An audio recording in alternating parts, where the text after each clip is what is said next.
आप सबको मेरा प्यार भरा राधे कृष्ण।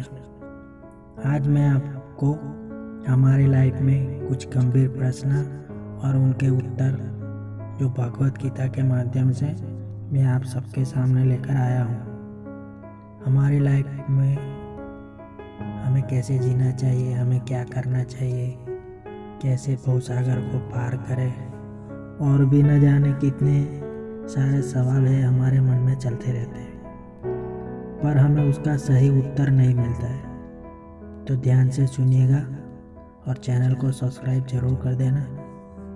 तो पहला प्रश्न हमारे मन में यह आता है कि हमारे जीवन में सुख कहाँ से लेकर आए।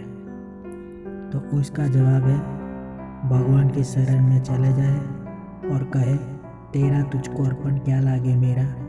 फिर भगवान का निरंतर नाम जप करना, गीता का पाठ करना और कुछ अच्छे कर्म करना। संसार में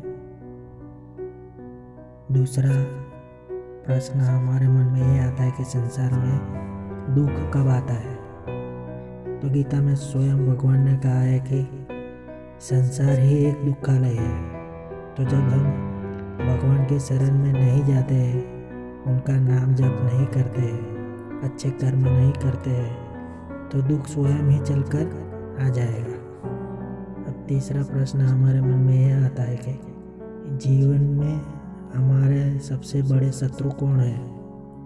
तो हमारे जीवन के सबसे बड़े 3 शत्रु हैं, काम, क्रोध और लोभ। जो व्यक्ति इन तीन से मुक्त हो जाता है, उसका जीवन शुद्ध हो जाता है और सफल हो जाता है और भगवान को प्राप्त करता है।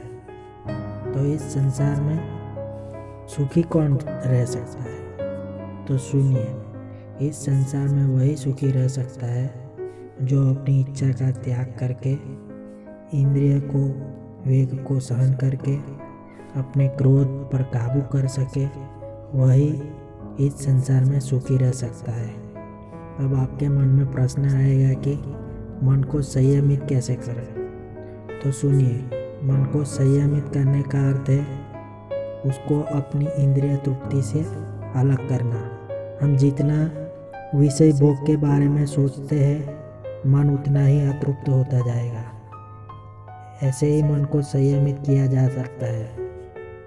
अब आखिरी सवाल यह है कि अज्ञानता क्या है। तो सुनिए, हम सबको पता है कि मृत्यु अटल है, उसे कोई टाल नहीं सकता। फिर भी हम सब पागल बनकर धन संपत्ति जुटाने में लग जाते हैं और अपना पूरा जीवन बर्बाद कर देते हैं, और हमारे आत्मा के उद्धार की चिंता किए बिना हम पूरी जिंदगी कठोर परिश्रम करते हैं। यही हमारी सबसे बड़ी अज्ञानता है, पागलपन है कि हमें हमारे मनुष्य जीवन का मुख्य उद्देश्य भूल जाते हैं, जो कि भगवान को प्राप्त करना है। तो दोस्तों, कैसी लगी मेरी ये बात ज़रूर बताना, और अपनी चैनल को लाइक, शेयर और सब्सक्राइब जरूर कर देना, और अच्छे कर्म करना, दूसरों की मदद करना, गाय कुत्ते को रोटी खिलाना, पंछी को दाना डालना, गीता का पाठ करना और निरंतर भगवान का नाम जप करना। राधे कृष्ण।